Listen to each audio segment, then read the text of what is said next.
Hello, and welcome to day 2 of 31 days of Popcornween. I'll get back to that. Of course, Dr. Till started us off with his favorite horror movie.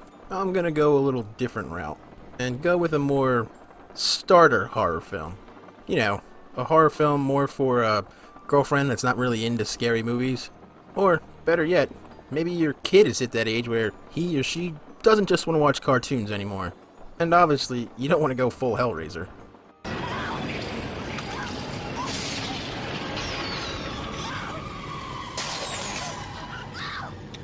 But you also don't want to do something lame and watch something like Little Nicky.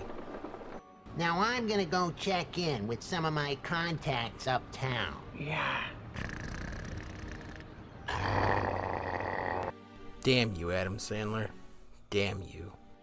This horror movie manages to achieve both of those goals. Not too scary and not too lame.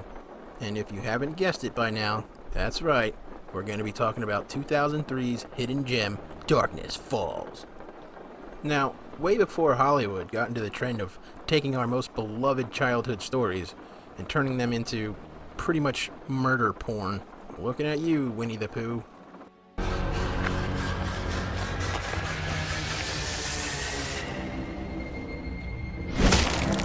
Disgusting. Turning a simple tradition into something that would keep you up at night wasn't really explored back then, and seriously, it was kind of fresh and inventive. Okay, maybe Krampus, but I don't think Krampus was beloved at the time. Anyway, taking something as simple as the Tooth Fairy and warping it and merging it with our already fear of the dark was kinda genius and worked really well for this movie.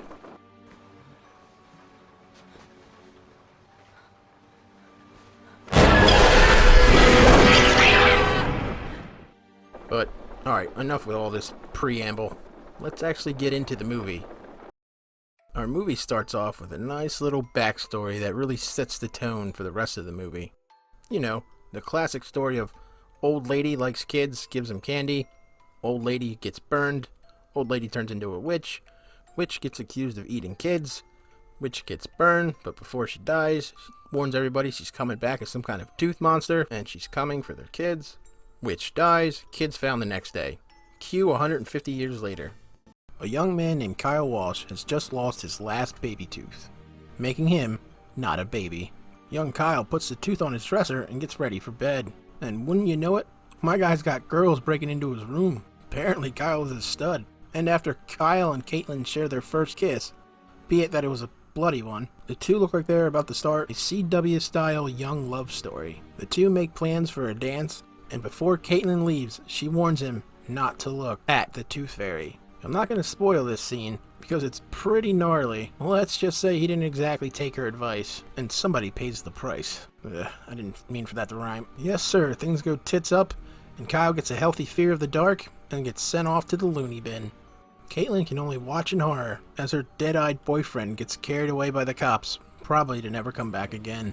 Fast forward 12 years, and our main characters, who are clearly in their mid-20s and not in their early 30s, have had a rough couple of years. Caitlin's little brother appears to have the same problem Kyle did, so she tracks him down all the way to Las Vegas, where apparently Kyle has become a flashlight battery salesman. Caitlin explains the situation and asks Kyle how he got over his whole thing. And well, Kyle, I didn't. So Kyle pops a bunch of brain vitamins and surprisingly goes back to his hometown of Darkness Falls. Meets up with Caitlin and tells her little brother that there's nothing to be worried about and it's all in his head. The little kid gets better and Kyle goes home and stops being a little wuss about the dark. The end. Just kidding. Kyle does lie to the little kid because he doesn't want to believe what happened to him was real. Kyle tries to leave because he can't deal with what's going on, but he soon realizes that his past is real, and a trail of bodies makes him realize he can't run from this anymore. Okay, that's all the spoiling you're going to get from me. Go check out the movie in all its glory, the good and the bad characters, CGI that still holds up today, and some that not so much. But it's all a fun ride and you should definitely check it out.